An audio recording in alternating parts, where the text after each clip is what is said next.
Parallel Lives. I'm Dimmer, and co-hosting with me today is Red Halo. And today we're going to be talking about a cure. What does a cure mean for a maladaptive daydreamer? What does it mean to you or to anyone? And we'll be talking about that with Karishma. Hi. And it's been a hot minute since Parallel Lives has recorded. Yeah, I took off a year for pregnancy and the newborn months. I had some children. And Q is going through a big move and career change. So that is why he's not here today, and probably won't be for a few episodes, but he'll be back. Yeah, so sorry if this episode is a hot mess. We are trying to get back into the swing of things. It's been a year, and we're just going to pick the season up right where we left off. So to start, we actually have a couple of Reddit posts that just by chance appeared on the Our Maladaptive Dreaming subreddit while we were talking about this episode. So we grabbed them. And they just to sort of illustrate like what people are thinking, what they're asking about in the community. They just kind of showcase two different viewpoints of what a cure might be. So if you will bear with us, we're just going to read those off and go from there. So there are a lot of different posts in the community about what is a cure, what does it mean to be a cure, what does it mean to be recovered or recovering, or is it even possible? And there's also a segment of the community that's not even sure if they want to be cured.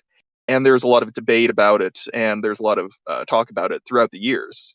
So there are a couple posts here that kind of demonstrate some of it. First one here is somebody that says, "Am I the only one who doesn't enjoy this even slightly?" Now here's the post. It says, "This is probably a stupid question, but every post I see, it feels like everyone, while they still want to quit for obvious reasons, are actually really attached to their daydreams and don't want to let go. I don't really enjoy my life either, but every time I catch myself daydreaming, I get really distraught and do everything in my power to remain grounded in reality. I'll still let myself daydream without concern when it's the kind of situation I deem appropriate for it. But other than that, the idea of being unable to control my own thoughts is the furthest thing from comforting. I want the daydreams out of my head and gone, and if that meant never daydreaming again, then sign me up. How could anyone enjoy this even remotely?" Yeah, sure. Oh, by the way, I hope that the car noises didn't pick up on my phone from outside. It did. Just Oh one. no. Oh no. There was no traffic all day, and then there were two cars right as I was talking. It was just a little bit. It wasn't too bad. Oh no. Okay. I will have to never record here again. Okay. So the post is, so it says, "Who here doesn't want to stop either? I'm not saying it's only good for me, but it's what keeps my mind sane in different situations. My biggest concern, actually, is the long-term damage to my brain, as it is something very new and with little research. We still don't know the relationship between MD and other diseases, such as Alzheimer's, but in general, despite it causing me losses on a daily basis, considering the bigger picture, I still think my MD is worth it. I have a lot of attachment to my characters in my story." So yeah, there seems to be a lot of like different viewpoints on how do people view their own daydreaming and whether they want to keep going or not, or why should you even quit. So I see that there's always been a lot of chatter on those topics. Yeah, I've seen both viewpoints many times. I think. Oh, you know what? I don't know. I don't know which one is more common because they're sort of both two extremes. One is like I never want to do this again, and the other one is I never want to stop. Where I think most people fall more in the middle. But just to vibe check, where do the three of us stand? I mean, like you said, most people are in the middle, and I definitely fall more, I think, on the middle. But generally speaking, I think part of the issue here is that I don't know if my daydreaming is a side effect of issues or, the cause. So I think part of the issue there is that I don't feel as guilty or antagonistic towards my daydream. I mostly think of it as the time sink that is the issue, not so much the daydreaming itself. or the act of it rather. And I think that's personally where I stand is like, because everybody daydreams, and yeah, sure, us immersive daydreamers, this subsection of it, do it more intensely. It's still a perfectly healthy thing to do. I think the problem really is the completely immersive and extensive nature of it. So personally, I think a huge part of me is like doesn't want to let it go, but doesn't feel, beholden to it. Yeah, that makes a lot of sense. I guess I'm I would never had much of a emotional connection to my characters. I would think of Hmm. them as story plots. So I would generally just, think of them like actors on a stage or something. Fill in. I didn't have the personal connection like some people have. So it was easier for me to quit daydreaming because it didn't feel like I had that really close connection. So I was always a little more distant personally. I feel like I definitely fall in the middle. I don't want to I don't wanna not daydream like this anymore, but I don't want it to impact my life also. Um, I wanna achieve balance. That's, my big goal. Um, but if it came down to it, if it was like all or nothing, like if you can continue to daydream like this, but it will always be maladaptive. You'll never be able to do it Mm, in a healthy way. Then, I would have to make the choice to keep going and just sort of do it in an unhealthy way for forever or get rid of it completely. And, hmm. oh, that would be a hard decision, honestly. Yeah. Even knowing that would be a hard decision. Like you pose that question, my brain, I can't decide. And that's rough. That's the rough bit. I mean, personally, I feel like if you asked me this 5 years ago, I would say no, can never let it go. But I think I've come far enough now in being able to control it and not be so dependent on it that a part of me can go, you know what? If I don't do, those immersive daydreams anymore, I think that's okay. I think I can live with it. But even now, it's hard to say that. Yeah, and I'm just really thankful it's not a decision I have to make because I do believe Right, that you right. can live side by side with it without it, having a negative impact. Hmm. Yeah, I was just saying, like, a lot of people, when you pose that question to them, they're usually not at a moderate place yet. I mean, I'm not 100% sure I am. Way better than I used to be. So I think it's a lot harder for them to make that call, because to them, moderation they don't even know what that looks like yet. Yeah, I was going to agree with what you were both were saying, where I think that a lot of people have this false idea in their mind that it either has to be all or nothing, where you either have to quit the immersive daydreaming completely or there's no point in trying to reduce it at all and just keep daydreaming this and that. I think that a lot of people can find a healthy balance in their life where it doesn't cause as much harm in their life and it doesn't consume their life and time, but at the same time a lot of people can still have a certain healthy amount of daydreaming in their life. So I think that that line of where that is might differ for different people. And like how much free time do you have if you're a busy college student or if you have a bunch of kids or a really demanding job, you might have less time to daydream than somebody else. Or some people, it causes them issues if they daydream for certain periods of time. So I think finding where is that balance in your life and what kind of healthy relationship can you have with your daydreams? For instance, not just duration, but I guess personally, I would also have an unhealthy relationship with my daydreams where I kind of realized that I used it to deal with everything in life. Since it's pretty anonymous on this podcast, sadly, my real name is not Red Halo because my parents aren't psychopaths when it comes to naming. Um, so I remember being in I guess just to share a little bit, I remember being in seventh and eighth grade. So my dad went to jail for a while, and I didn't tell anybody in my school what was going on because of shame and ego and other things, being a kid. So I took a part-time job because my mom was in different health issues, and I was secretly juggling going to school as a teenager while also having a part-time job. And I remember the issues were too much for me to handle, so I would just daydream to get away from everything. So while I was working or while I was in school or doing anything else, I was only half in reality and just my mind was just off somewhere else in a daydream. And even as I got older, whenever I went through uncomfortable periods in time, that just became my default. If I became uncomfortable, part of me ran away and I was just on autopilot while I was off on a daydream. And like amount of daydreaming aside, that's just an unhealthy way to live life. I was just running away from my problems, kind of only half here and half in my daydreams. So getting control over my daydreams wasn't just about duration for me, but also coming to the point of having to confront myself of needing to find healthier ways to deal with stress, needing to find healthier ways to deal with life. And I think that that's a big part of what I consider to be a healthier, like what's life past, like after you get control of your daydreaming. I think that that's part of what my recovery would be as well. I Okay, I'm going to take us a little bit off topic here. I'm sorry. But while you were talking, I was hit with that is the backstory of Walter Mitty, like the 2012 movie. Oh yeah. his, his father died. Mhm. But yeah, he was absent. He had to stop being a normal teenager to support his family. I did not remember that part of the. I watched the movie with they streamed it here about a year and a half ago with Zelly and Mason, or back 2 years ago now. I don't remember that in the beginning, honestly.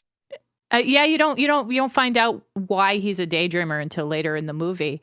But yeah, that's you started talking. I was like, oh my god, he's Walter Mitty. He cured himself by gaining new experiences and stuff, which I don't think is a path forward for most maladaptive daydreamers. Mm. Your path forward seems much more, realistic. Um, I mean, it's hard to have a transformative experience in Iceland all of a sudden. yeah, yeah. Go to high school, Taylor. You'll be fine. Yeah, that'll fix you. To be honest, while the movie Walter Mitty was playing, I know a lot of maladaptive daydreamers love the movie and they really connect to it emotionally and they feel like it speaks to them. Mhm. Most of the way through it, I love a lot of Ben Stiller's movies. I was thinking, this is pretty awful. Like, this is pretty bad. And I was kind of zoned out for about half of it. Now, that's a harsh thing to say. Like, I know a lot of people are like, Mhm. I love it so much. It's my favorite movie. I can't, like, I'm thinking, ugh, like, ugh. There are things I don't like about it, but overall, I thought it was pretty good.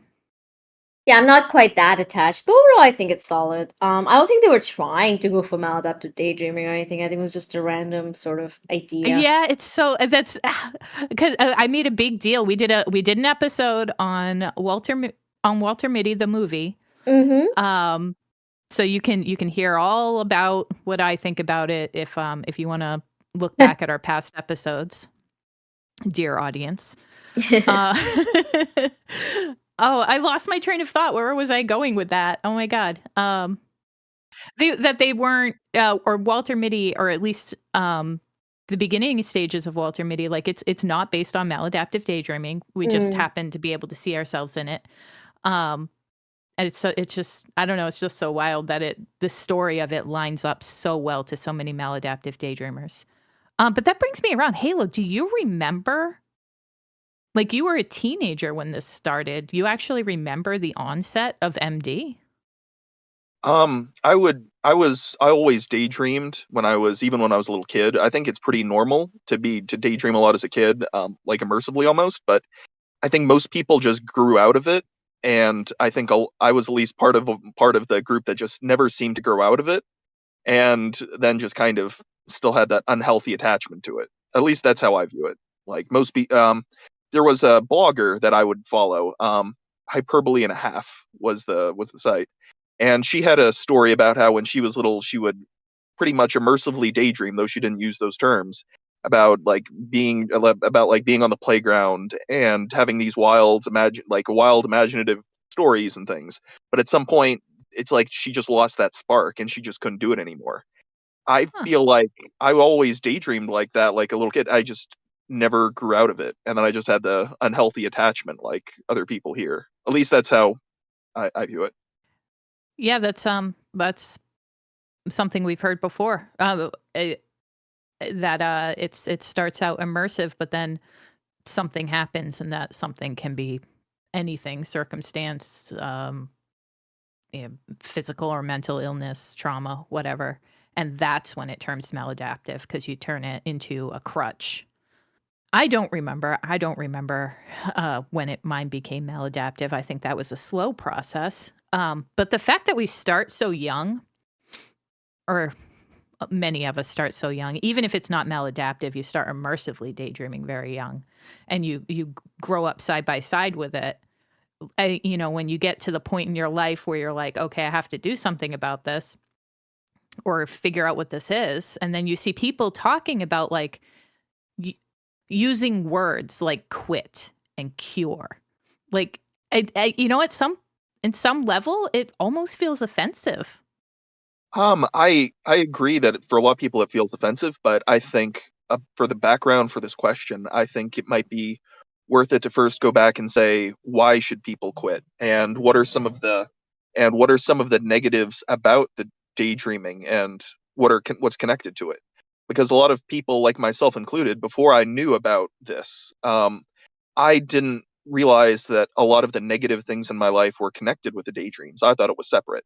So after I got more control on my life, then all of a sudden I had a lot of positives that I had no idea that would come from getting my daydreaming under control. And I think a lot of people are in a similar boat.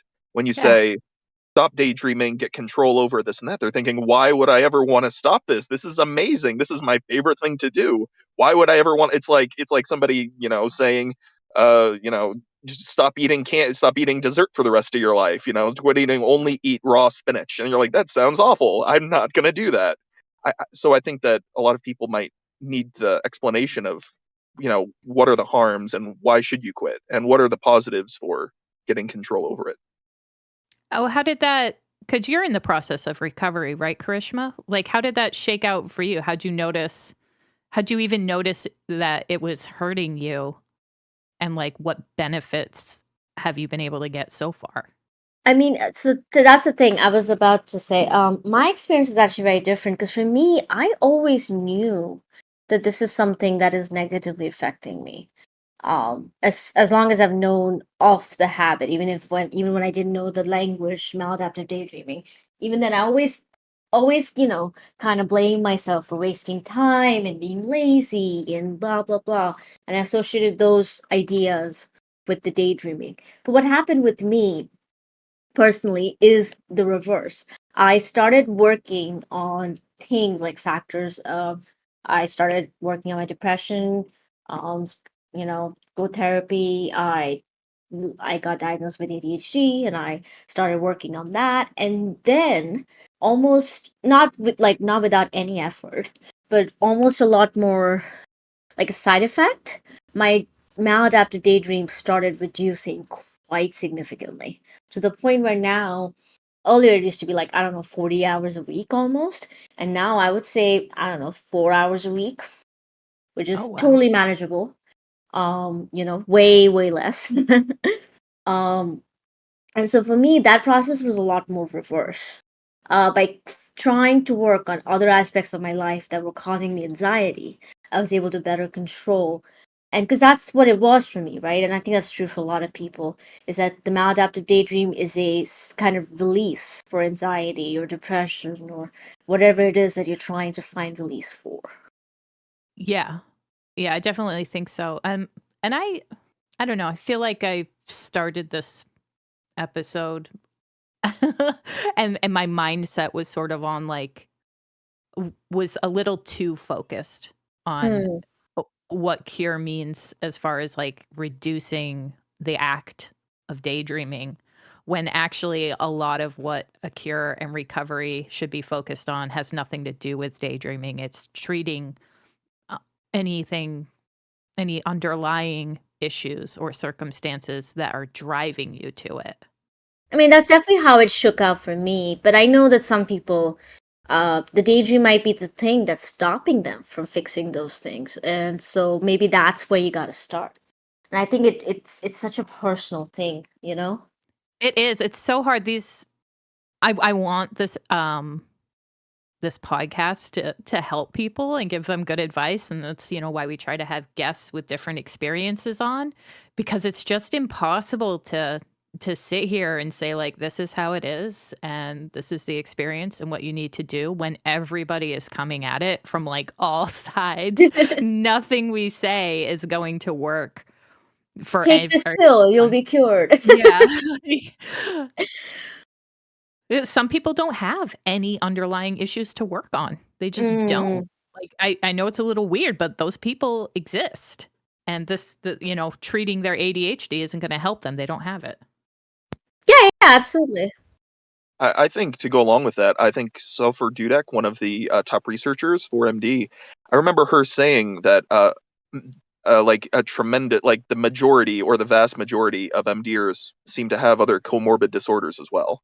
So sometimes it's hard to tell where issues from your comorbid disorders, where they start and where MD begins and how they can intermingle sometimes.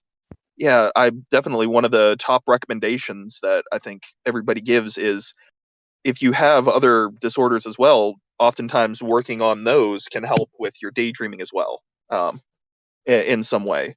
So if somebody has ADHD or depression or other kind of issues, yeah, working on those and working through those can oftentimes help your daydreaming by somehow, because the way that they're connected. And I mean, I guess going back to the idea of what is a cure to us, I think even to the people who are like, oh, I hate my maladaptive daydreaming, gross. So I think a lot of us, it's not so much about the daydream, but the impact it's having on us. You know what I mean? And that's Yeah. really the crux of the issue. Sorry, you're saying. No, no, no. Yeah. I mean, that post that we read out, like, yeah, I care deeply for my characters. I just do. And I don't want to let it go. But I don't think I have to let them go in order to get rid of the maladaptation. I think I can get rid of that and not, lose this part of my identity.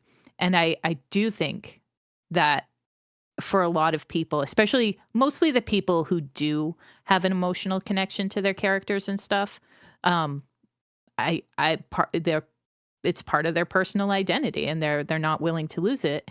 I don't know how to say this. I might end up cutting it out, but I think there's also something to be said for the way you look at maladaptive daydreaming, because if you think of it as like an addiction or something, that's something that's coded, as almost entirely negative. Entirely negative. That's something you should want to get rid of completely, or at least almost completely at the very least.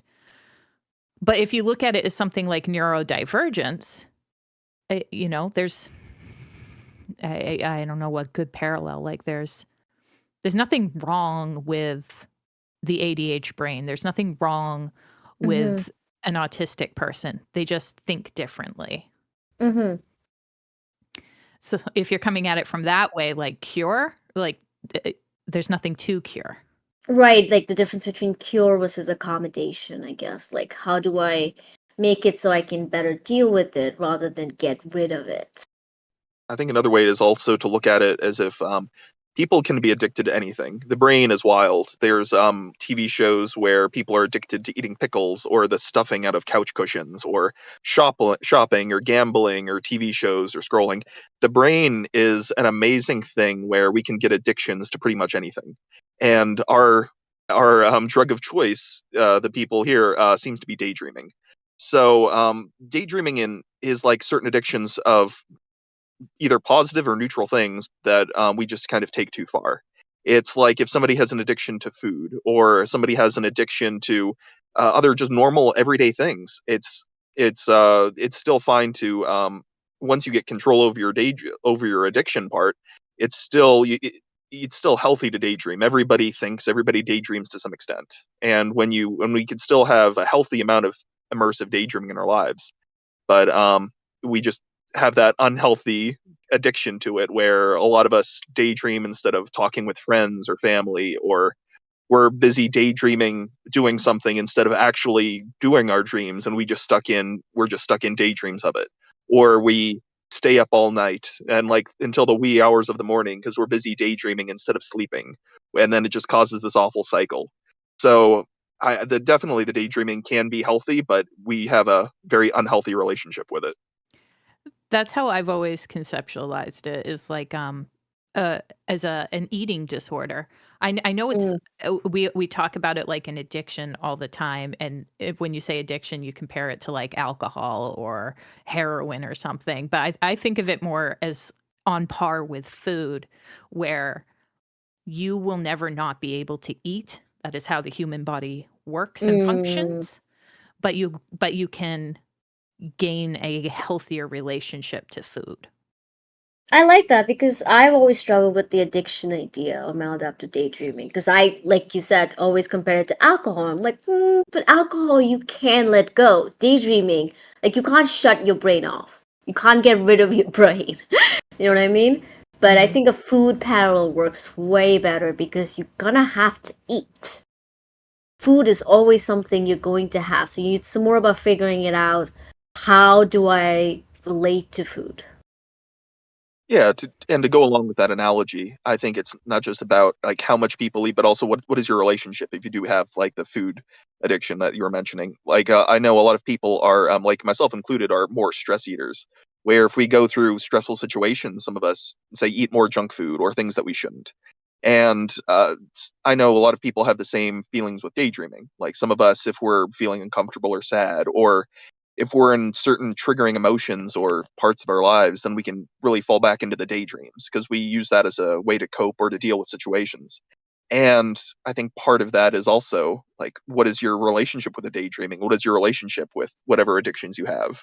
And learning healthier ways to deal with stress is definitely a big part of learning how to deal with your daydreaming. I just had the thought too, like, uh, hmm, so I don't like encouraging people to stick with healthy behaviors, Mm, but there is, for some people, like you shouldn't attempt to cure yourself, at least not yet. mm. Um, because for some people, you know, they they really do feel like maladaptive daydreaming is the only thing keeping them alive, and they need to get safe before they try to take that away. Um, No, that's a very good point actually, because I'm gonna make a parallel to my ADHD again. Sorry about that. But basically, I had ADHD and anxiety disorder. And at first, anxiety is usually the first thing people notice. ADHD is a lot harder to diagnose. And so when they tried to treat my anxiety, it made everything worse because anxiety was how I was coping with life. Like anxiety was what was keeping me together. You know what I mean? And yes. without that, I fell apart. And so then when we started to look into the deeper issue of, okay, this is actually what's the reason why I need anxiety to cope, that's when things started getting better. See what I mean? Yeah, when I started reducing my maladaptive daydreaming, I did not Hmm. know that I had anxiety. The daydreaming had been covering it so well. So when I started Right. reducing it, I actually got worse. I turned into a basket case. I was anxious because it was coming to the surface now, and my Hmm. primary coping skill, it wasn't there anymore. So it did actually feel like this is a terrible idea. Why would anyone do this? You get worse when you stop. But that's just because, in my case, I did have something underlying it. Mm. I think it's also a matter of we talk about cures and recovery. I think that the pathway to recovery and a healthier life is sometime and a happier life is also part of it as well. Um, for a lot of people, I know they're going through really awful situations. I've been on the server for a few years now, and I talk to like hundreds and hundreds of people. And I remember a few people were saying that they had severe medical issues. And I remember they were pretty much just stuck in bed all day, every day. And they had severe health issues and they were daydreaming just because they didn't have a life outside of that right now while they were in the hospital bed. And if the daydreams are your main coping mechanism to deal with reality right now, trying to immediately quit might not be the healthiest thing for you right now. If that's honestly your coping mechanism, that's the only thing keeping you going through life. I know I dealt with a similar thing, growing up, as I mentioned earlier. So I think trying to realize like where I think just honestly looking at yourself, seeing where you are in your life right now, and if you need the daydreams, and if there's other ways that you can learn to deal with stress. Sometimes that could also help as well. For instance, if you're daydreaming, like Krishna here mentioned, daydreaming 8 hours a day, every day, like 40 hours a week. If you can say reduce it to 30 hours a week, and if you find another hobby you're passionate about to deal with at least percentage of the stress that you're going with. For instance, I have a hobby where I really enjoy singing, and sometimes I also write different daydream plots, and I'm working on different novels and short stories and stuff. I know other people that love doing art or programming or whatever other hobbies that people have that they love to do. And even just cutting back say a percentage of the daydreams, if and try to do other things that you might love. I know a lot of people find that that's a healthy way for them to slowly build up like a way to recover from their daydreams without trying to just go cold turkey. Yeah, I'm kind of anti cold turkey. Not that, like, for some people, maybe that is the best way forward. And I don't want to, I don't want to disparage that at all. Do what's best for you. But if you're going to, you definitely need all your alternate coping skills at the ready. Yeah, You don't do it need, without a backup. yeah, you need a backup. You need to improve your circumstances as much as you can. You need to treat any underlying issues that you have as best as you can before you do it. Oh man, I had something else to say and I just lost it. Well, while you're thinking, I guess I'll mention I actually when I first learned about maladaptive daydreaming, it was actually through Reddit actually recommended me a SpongeBob SquarePants meme about maladaptive daydreaming to the subreddit. That's how I learned about it. It was just a random market, like, you might be interested in this, and I was like, what? And it was just, how does Reddit know what diagnosing me, which was bizarre. But so when I first learned about it, I was one of the people that did cold turkey, and I pretty much just kept myself from daydreaming like for like a couple months. I just hardly daydreamed at all, and I ran into it without replacing the coping mechanisms with healthier things. Looking back, that was probably my biggest regret. And it's almost like, for daydreaming, for a lot of us, is kind of like a tourniquet.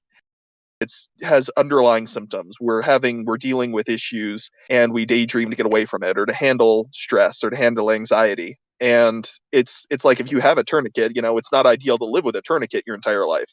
So some of us, if you start undoing the tourniquet without fixing the underlying issues, you're in a lot of trouble. So I think part of recovery is also acknowledging that, and acknowledging your issues, and like you were saying earlier, find healthier ways to manage yourself and to deal with the other disorders that you might have, or other stresses that you might have in life, and trying to replace said daydream tourniquet with other healthier things. Now, just to a couple examples, sometimes for some people, having a social connection, like different, if you socialize more, I know it helps a lot of people, having more connection to friends and family. Sometimes it's, instead of just daydreaming being a musician, sometimes it's practicing a new instrument, or living out the things that you want to try, instead of just living a daydream that you're not actually learning anything or practicing. Sometimes that helps people a lot. Or it could be anything under the sun. But I think finding ways to replace the daydream tourniquet, at least partially, is often a great way forward. I wish that we could just tell people the right way forward and just get it all out there. Convenient. But there just isn't one right way. that, you really have to do sit down and think about what would a cure mean for you. Because those words cure and quit, I think a lot of the, I don't want to say arguments, but like disagreements that people have in our communities over is because there's no common understanding of what those mean. To me, Mm, it means I'm going to daydream as much as I want, but I won't have any of the maladaptive impacts. Like that's what I want to get rid of is just the maladaptation. And if the negative effects are gone, I don't think it matters how much you daydream. You can daydream a lot and still live a healthy life. mm. But to other people, it means something different. So I wanted to bring up a point that because I was reading the post when Halo was reading the post, I was thinking this idea of the person who didn't like really hated their daydreaming almost. And the idea that kept coming up was the fact that the daydream feels uncontrollable. Like there is a lack of agency there. And I found that very interesting because I've seen a lot of people in the community talk about their daydreams as if it's completely out of their control. And I wonder how much of that has just plays into it.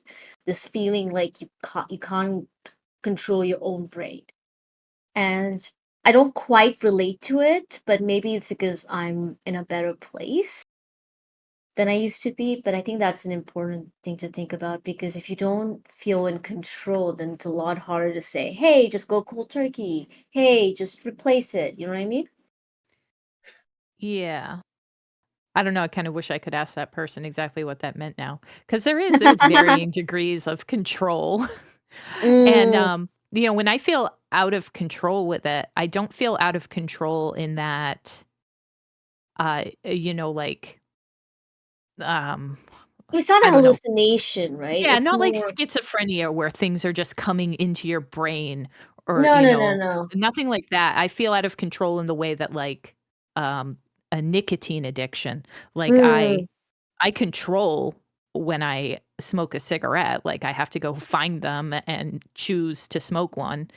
Um but you can't control the urge. urge. And I think that's kind of the point I'm trying to make here is that I imagine to a lot of people, the cure just means being able to control the urge and being able to dictate, okay, you know what? Now I am not going to do it because it's going to not the right time and be able to like manage that. To add on to what you're saying, I think that daydreaming is a really special addiction compared to, say, gambling or Mm, cigarettes or alcohol, in that a lot of us can do it at any time and even accidentally do it. It's as if somebody is like, let's say somebody's trying to quit cigarettes or vaping. Imagine if you have one on the side of your mouth constantly and it's lit or it's on and you can just do it whenever and you're just trying not to. And so a lot of us, I remember just trying to daydream less.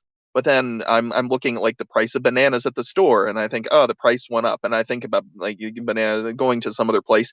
Then I kind of one thing leads to another, and then in the back of my mind, I'm back in a daydream while and just on autopilot again. And then at some point, I realize that, and I kick myself back out. And then I'm driving down the road, and a red SUV passes me, and it reminds me of a scene in a movie. And then as I'm driving, all of a sudden, I'm back into a daydream again, and it's a special addiction where you can just be pulled back in, and you can, for a lot of us, we can just go in at any time just by accident. So I think that there's definitely sometimes it makes people feel like they're not in control when that happens, but it's definitely something that some of us have to fight. But yeah, having control over when you daydream is, yeah, it's definitely a struggle for some of us. And honestly, I think it's a struggle most people are going to lose. Mind wandering is just a thing that happens. It's just what your brain does. And so I honestly don't think that recovery starts with controlling when you enter a daydream. I think it starts with controlling when you come out of it. mm, The faster you can catch yourself doing it, the faster and more completely you can resurface when you decide to. I think that's the key because you can't be mindful 24/7. Mm. The brain wasn't meant to be present constantly. So yeah, to give some unsolicited advice here, focus on resurfacing, not on preventing going in. I find myself actually feeling the opposite. I actually fall back into daydreams like tremendously less now. My mind wandering, like it's dramatically better. I would say that maybe it was just because I was in a really severe case in the past where I was in a state of like most of the time part of me was daydreaming and only part of me was in reality, and I was always on autopilot. Like so at least for me, I'm dramatically much more in reality now than I used to be. So maybe it was just I was in a really severe case, but um I think meditation and other things really help me to stay more in the present, to be more mindful. At least in my case, to where I'm at least a lot more mindful than I used to be. I would say honestly, a lot of years of my childhood, I was like like throughout the day, like hour by hour, I would say a lot of times I was more in my daydreams than I was in reality, sadly. And I'm definitely much more mindful now than I used to be, and it's easier for me to stay out of my daydreams than I used to be. And I do also more thoughts of that are more in the moment, and I'm more in reality than like a little piece of me here, a little piece of me in this daydream, a little piece of me there. I definitely feel almost much more like a whole person compared to how it used to be. I mean, I can agree with that, but I think to Dimmer's point, I don't think you can fight it right away. Like, I think the idea there should be if control is what you're seeking as a person who wants cure, I think the real idea there is, like you said, Halo, learning mindfulness. But try to remember that if you lose the battle a few times a day, that's normal. Because I think a big problem that I see in the community a lot is this sense of guilt that every time we, lose almost, like, I think that lose and win mindset can probably make it worse rather than better. I agree. There's so many people who beat themselves up for like, you know, I was good. I didn't daydream at all for 12 days, and then today I just ruined everything. So you didn't ruin everything. Backsliding, falling off the wagon, that's a normal part of the experience. That's progress is it should be trending upwards, but it's going to Mm-hmm. have plateaus, it's going to have dips. All you want is a trend. And those little dips, they're not I mean, I don't want to say they're not a big deal, because you can fall into a, a terrible Mm-hmm. spiral if you're not careful. But they're not failure. They're just not. They're just a dip in the trend upwards. I think that that's my biggest problem with the cold turkey method that a lot of people have in their minds, where it creates an all or nothing mindset, where I'm quitting now and I'm going to stop completely. And then if they do usually start daydreaming again somewhat, a lot of people feel like, well, I broke the streak, I might as well binge daydream again, and then they fall right back into it. I think that it also that kind of streaky mindset, it does people like it causes them to downplay how much that they have been able to cut back.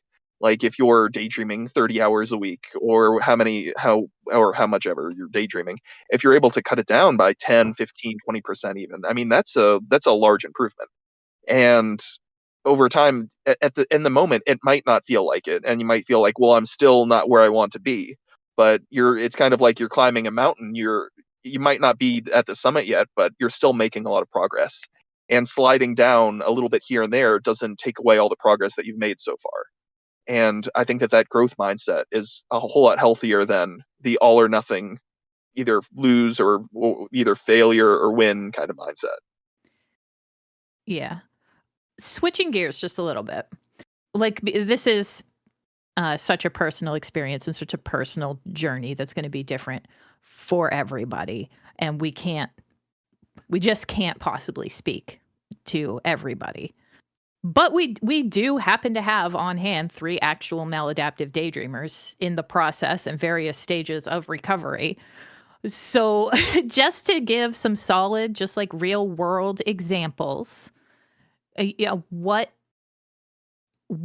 does the recovery look like in terms of like actual pragmatic stuff you've been able to achieve? Like, for example, me, I would say the things that I focused on and the things that I've achieved are A, being able to sleep at night. I was one of those people daydreaming till the sun came up, constantly running on 2 hours of fitful sleep for years. Just being able to sleep 8 hours solid is a dramatic improvement for me, and one of the main things I'm proud of. Rebuilding my social networks, just saying yes to friends when they invite me places. That was one I focused on and have had gains in. And the urge that we were talking about before, I still have it. I still have it, but it's much easier to ignore and it doesn't gnaw at me constantly. And I no longer am just sitting there counting down the minutes until I can fuck off back to my bedroom and, shut everybody out. So those are the 3 things, 2 of the things I focused on and one thing that was a pleasant surprise. Hmm. And that's what recovery, cure, quitting has done for me. What about you guys? I mean, that's really good. I mean, for me, one common same as you is sleep. For me, it wasn't that I didn't sleep, but my sleep schedule was so all over the place, totally random. Sometimes 3 a.m. at night, sometimes 1 a.m. at night, sometimes just whatever. Now I am so much more consistent. Sleep at 10, wake up at 7:30 ish. It's just so much more stable. The other way it has helped me is, I know this sounds basic, but exercise. Honestly was never able to keep up with like consistent, like sure, the running around with maladaptive daydreaming kept me a little bit active, but really it's not proper workout, it's not planned sessions. But now that I have the time and energy, I can actually put in work on that. And to me, it's surprising how much that actually, it's very annoying, but exercise does work. And the other one, I think personally, I have had a lot of hobbies in my life, but I never had the time to actually invest time into them. And now I find myself, it's so much easier to maintain a social life and be able to do hobbies and get work done. Like it's honestly night and day on how much I can get done. Just, and not feel like I've wasted my whole day doing nothing. And that's another day I'm never going to get back. Like that feeling at the end of the day is not 100% gone. I don't think any human being will ever not have it, but it's so much less, like drastically. And yeah, I think to me, that's what cure is at the end of the day, feeling satisfied. Yeah, I think the number one thing that surprised me when I quit, like spending hours in daydreaming every single day, it feels like every single day is dramatically longer. The way that days feel now, it feels like every single day is I just have so many more hours in every single day. It's shocking. So, like she was saying, I just have time for all the other things I didn't have time to do in the past. So, I think that was the main thing. But a lot of the other things where I'm not sure if this is connected directly with the daydreams or working on also other issues I might have had with possible comorbid disorders. But as I was getting control over the daydreams, and I know other people have had some similar experiences, though it kind of depends. I have more focus now than I used to. I have less brain fog. Sometimes I would be really, really mentally tired after long daydreams. Um, so I would so I would also just have more energy to just more mental energy to think and to function throughout the day. And that was and I've also had the benefits on just, I guess, emotions. It's hard to explain, but I would always feel this almost fog on emotions. Sometimes it was easier for me to feel emotions in daydreams than in real life. I would always have a certain numbness. I a lot of that seemed to disappear, and I just felt more connected with reality ever since I came out of the daydreams. Now, again, that isn't a universal effect that everybody has, but it was definitely something that I felt. And a whole long list of other little positives here and there. And looking back, it definitely was the right idea. I definitely don't regret getting control over my daydreams, and it definitely changed my life dramatically for the better. I I was gonna say that this was a good place to end on, but what you just brought up there, oh my god, I'm having thoughts. um, I think that was an early blockade for me because I also felt the same way that what's the point really in addressing it when there's nothing to address it for? I don't care about the real world. I don't have these close connections. I don't care about the people around me. I don't even like the people around me. What is if you want to cure something, there's going to be a reason for you to want to uh, get better. And I think a lot of people fall into that trap where the emotions and feelings are so much more real in the daydream than they are in reality. And I think that in probably most cases, don't quote me on that, but right, yeah, those feelings feel so muted. The reality feels so muted that you think there's nothing to come back to. But once you are back for a little while, and I think unless you have some other condition that is muting that, if it's being caused by the maladaptive daydreaming, it comes back. It's not that you don't have emotions, real ones in the real world. It's not that you don't care about any of the people or things happening around you. You'll find that once you get out of that fog, you actually do. and and I just wanted to make that point that there has to be something to get better for, and a lot of people feel like there isn't because the MD tricks them into thinking that reality isn't as good as it actually is. Like it doesn't suck as much as MD makes you think it does.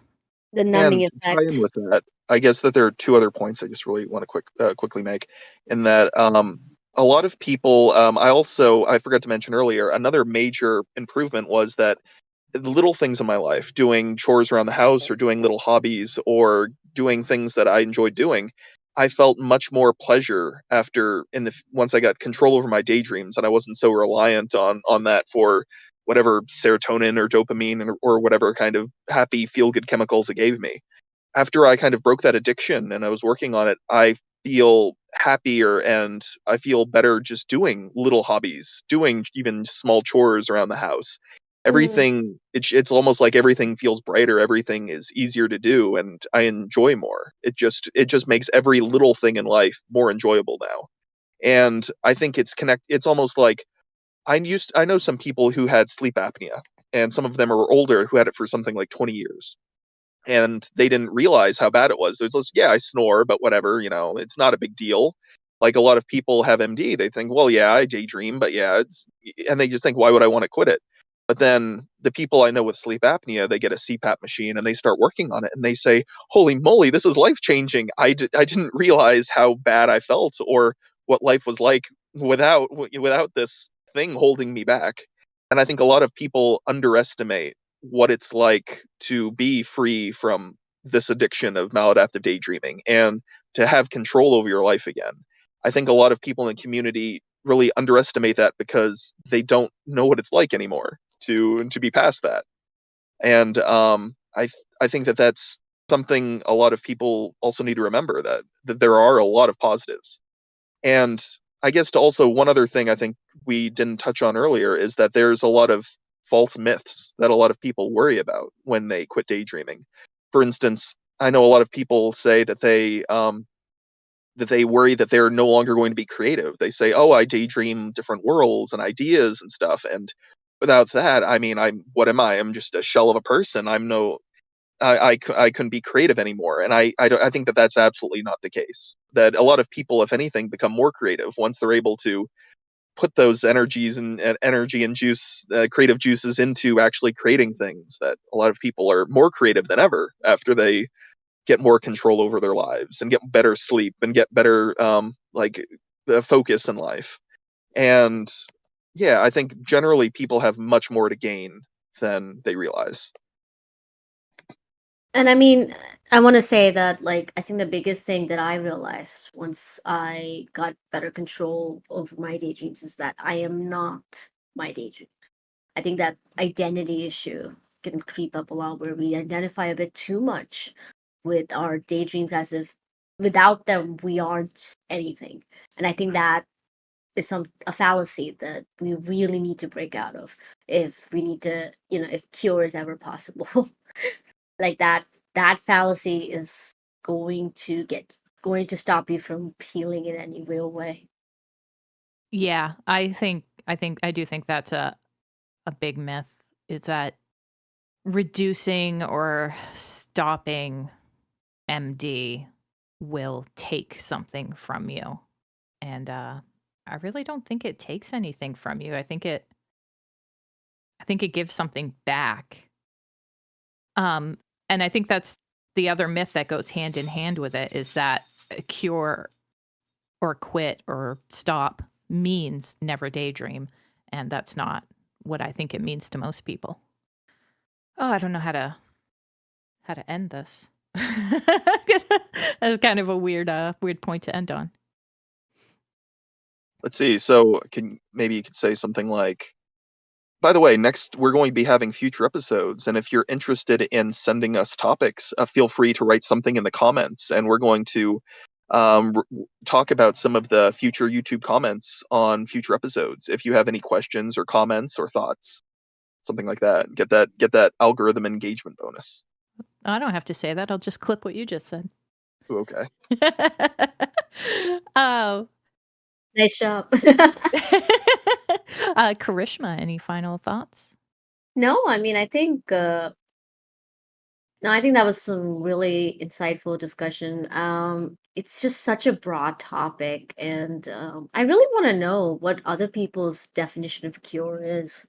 It's like the three of us, we're kind of late in the stage. I want to learn from people like who are early in that process. What does cure look for you 10 years down the line? That would be something fascinating to learn about. Yeah, that would be that. Yeah, you know what, audience? An appeal for engagement, I guess, but we are actually interested in what people have to say about this. Like, what does cure mean to individual maladaptive daydreamers? Like, just drop it in the comments. If you're listening on something that doesn't have a comment section, just pop over to YouTube. You don't have to rewatch the podcast or anything. You can just leave a comment. And Halo and I were actually talking about trying to do like a new feedback kind of segment where we go over comments from previous episodes. And I don't know exactly how we're going to work it in yet. It'll probably be just like a little, after the discussion is done, we'll do like a little segment at the end of the podcast or something where we go over previous comments. So yeah, leave us just comments specifically about this, but also about anything that we could just talk about. And as always, leave suggestions for future topics you'd like us to cover. Yeah, I guess that's gonna do it for this episode. A little bit of light housekeeping. I don't know when the next episode's gonna come out. We are totally off the rails with a schedule, and so turn on all your notifications, because we're just gonna throw stuff out there and hope for the best. And I am so sorry. I'm so sorry that we can't be reliable right now.